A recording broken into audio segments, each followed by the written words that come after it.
ما كان حلمك يشبه ضغاث الأحلام ويروح ما بانت لها ثار فيني.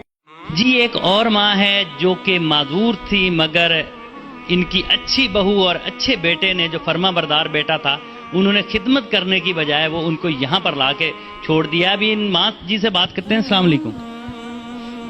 السلام علیکم. اماں کیا ہوا؟ اماں کیا ہوا؟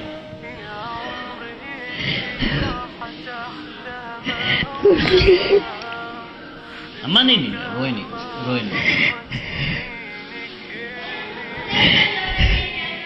آپ بتائیں گے آپ کے بیٹے نے اور بہو نے کیوں یہاں چھوڑا؟ میری بہو بیکار ہے. آپ کو اس لیے یہاں لا کے چھوڑا کہ آپ بیکار ہو؟ ہاں، ٹانگوں سے معذور ہو. تو آپ کے بیٹے کو شرم نہیں آئی؟ چلو بہو کو تو نہیں آئی، آپ کے بیٹے کو بھی شرم نہیں آئی؟ کوئی بھی نہیں آیا، کوئی بھی نہیں آیا. آپ کتنے عرصے سے یہاں ہو؟ 2-2.5 مہینے. تو بیٹا ملنے آتا ہے؟ نہیں. آپ نے کبھی بد دعا دی بیٹے کو؟ نہیں. کہتے ماں بد دعا نہیں دیتی. نہیں. آپ کو بیٹے کی یاد آتی ہے؟ یاد آتی. جب اتوار کے دن ہوتا ہے سب لوگ ملا کے لیے آتے ہیں.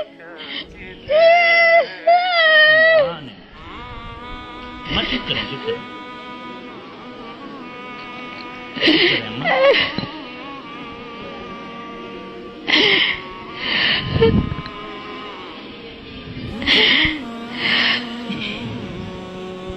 ادھر تو ہمارے ملک میں کہیں عالمی ماؤں کے عالمی دن منائے جا رہے ہیں، کہیں پتہ نہیں کیا کیا خوشیاں کی جاتی ہیں، مگر میں پوچھنا ان اولادوں سے چاہتا ہوں کہ ان کے عالمی دن کیوں نہیں منائے جاتے؟ ان کے لیے کیوں نہیں باتیں کی جاتی؟ یہ بھی تو مائیں ہیں، ان کے لیے بھی تو عالمی دن منائے جائیں نا. یہاں کے عالمی دن منائیں نا، اپنی اولادیں منائیں جو لاوارثوں کی طرح یہاں چھوڑ کر جاتے ہیں. کیا کہیں گے؟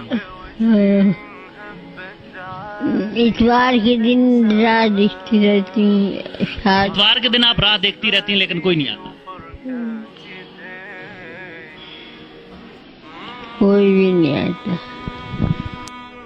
ایک شخص حاضر ہوا اور اس نے اذن جہاد طلب کیا. حضور میں جہاد پہ جانا چاہتا ہوں، مجھے اجازت مرحمت فرمائیں. حضور نے فرمایا احی والدہ کا، کیا تیرے والدین زندہ ہیں؟ کالا نعم. عرض کی ہاں حضور میرے والدین زندہ ہیں. کالا ففیہما فجاہد. کہا جا ان کی خدمت کر، یہی تیرا جہاد ہے. ماں باپ کو بلکتا ہوا چھوڑ جائے اور آپ جہاد پہ چلا جائے. ماں فالج میں گری ہوئی ہے اور بیٹا تبلیغی گشت پہ چلا جائے. باپ تڑپ رہا ہے اور بیٹا پیر کی چوکھٹ پہ جھاڑو دیتا پھرے. اللہ راضی نہیں ہوگا. میں سچ کہتا ہوں، اپنے بھی خفا مجھ سے ہیں، بیگانے بھی ناخوش، کہ میں زہر حلاحل کو کبھی کہہ نہ سکا کند. بات وہی کہتا ہوں، سمجھتا ہوں جسے حق.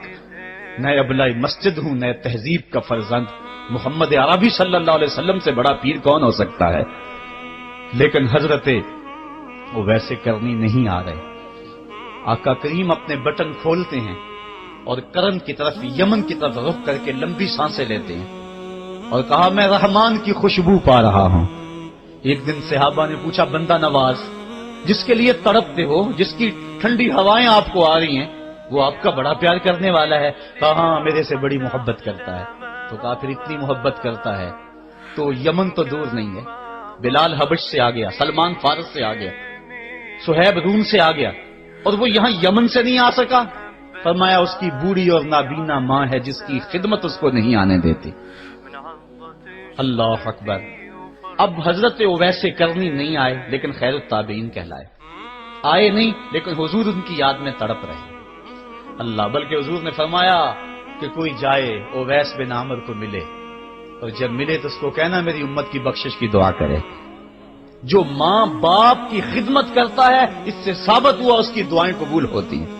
میں نے ایک روایت میں پڑھا ہے کہ جو آدمی روزانہ اپنے والدین کے لیے دعا کرے، والدین زندہ ہوں تب بھی والدین فوت ہو گئے ہوں تب بھی یہ عادت بنا لے، روزانہ ماں باپ کے لیے دعا کرے، ساری زندگی اس کے رزق میں بے برکتی نہیں آئے گی، اللہ اس کو رزق کی فراوانی عطا کر دے گا۔